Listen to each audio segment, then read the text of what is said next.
This is the global news update on top Accolade News. Imagine tonight's headlines as puzzle pieces of a restless world: lawsuits, power shifts, scandals, and sports comeback.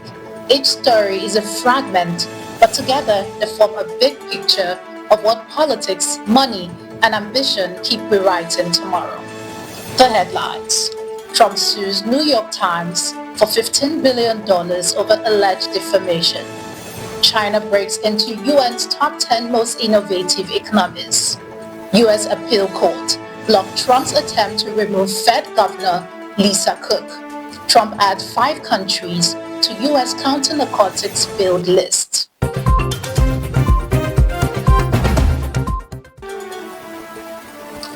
In a country where headlines often shape history, Donald Trump has decided it's time to put the headline writers on trial. US President Donald Trump announced on Monday that he has filed a $15 billion defamation and libel lawsuit against the New York Times, accusing the newspaper of acting as a mouthpiece for the Democratic Party and engaging in a decades-long method of lying about him and his allies. Trump cited the Times' endorsement of Vice President Kamala Harris, which appeared prominently on its front page as evidence of what he calls the largest illegal campaign contribution in U.S. history. The lawsuit is being filed in Florida, and Trump stated the legal action is aimed at stopping what he views as ongoing smears and false reporting. While legal experts say the case faces high hurdles due to the First Amendment protections, Trump filing signals his continued aggressive stance against media outlets he perceives as hostile. In Trump's world, battles are not just political, they are personal. If politics is about fighting for narrative control, economics is about fighting for the future. And this week, China took a major step in that future fight. China entered the top 10 of the United Nations Global Innovation Index for the first time on Tuesday, ranking 10th and replacing Germany as heavy investment in research and development boosts its global standing. Switzerland, Sweden, and the United States retain the top 3 spots, while South Korea, Singapore, and Britain also ranked above China. The report highlighted China's dominance in international patent applications, about a quarter of the global total, while the US, Japan, and Germany posted declines. Despite slowing global R&D growth, China is on track to become the world's biggest private sector R&D spender. Germany's fall to 11th, analyst says, reflect the need to shift from industrial to digital innovation. The development underscores a power shift in the innovation race, as the future of invention may no longer be stamped made in Germany, but increasingly made in China. Innovation may be shaping the global future, but stability at home rests on something else entirely: the independence of America's central bank, now defended in a landmark court ruling. A U.S. court on Monday denied President Donald Trump's effort to fire Federal Reserve Governor Lisa Cook, marking the first time a president has sought such action since the Fed's creation in 1930. The 2-1 ruling allows Cook, the first black woman to serve as a Fed governor, to remain in her role ahead of this week's Federal Reserve policy meeting, where a rate cut is expected. Trump's administration had argued he has broad discretion to remove governors, citing alleged pre-office mortgage fraud by Cook, while Cook maintains the claim are pretextual. The decision upholds the Fed's statutory independence, with judges emphasizing that governors can only be removed for cause while in office. The case underscores the tension between political ambition and institutional autonomy, proving that even the most powerful office in the land cannot lightly override the law designed to protect economic stability. America's legal system checked its precedent on domestic economics, yet on international relations, President Trump is pressing forward with a hard line on narcotics.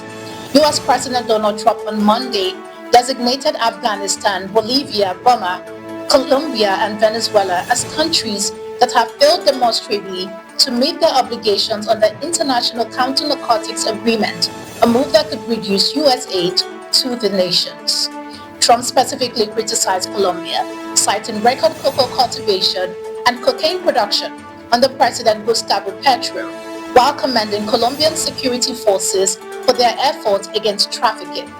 Colombia's government condemned the decision, noting the toll on police and soldiers fighting drug cartels, and warned that non-drug-related aid could be cut by about $100 million. The designation revives an annual U.S. law requiring the president to access countries' counter-narcotics compliance and underscores the delicate balance between international accountability and recognition of local sacrifices, reminding the world that the war on drugs, politics often hit harder than bullets. You're watching the Global News Update on Top Accolade News. Do stay with us. Still to come.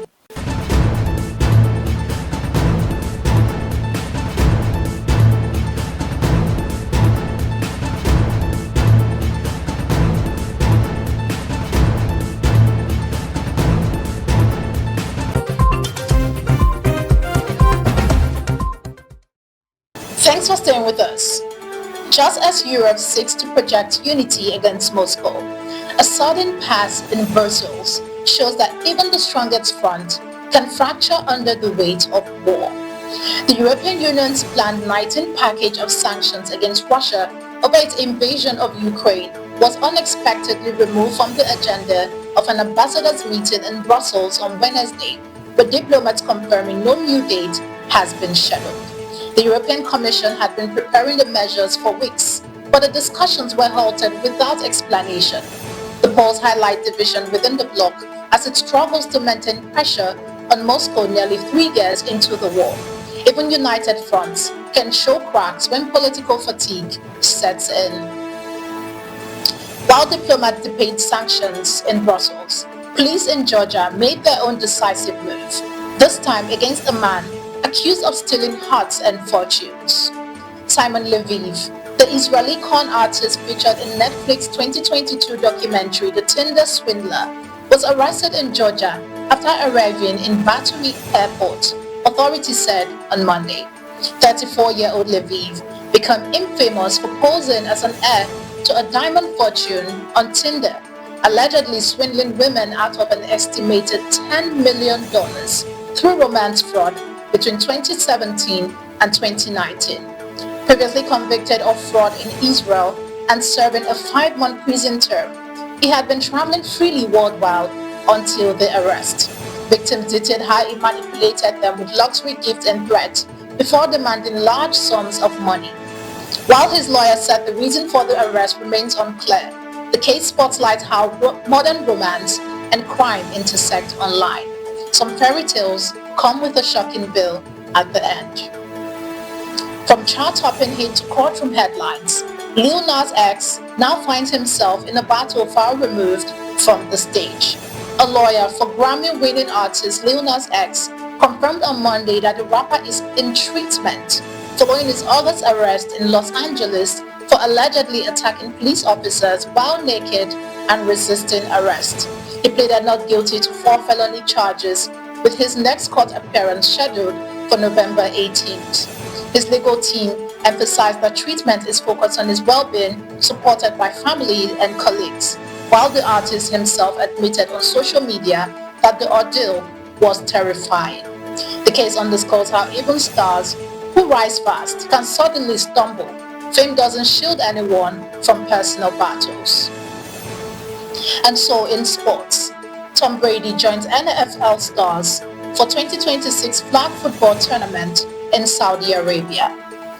7-time Super Bowl champion Tom Brady announced on Monday he will play in the inaugural Fanatics Flag Football Classic in Saudi Arabia in March 2026.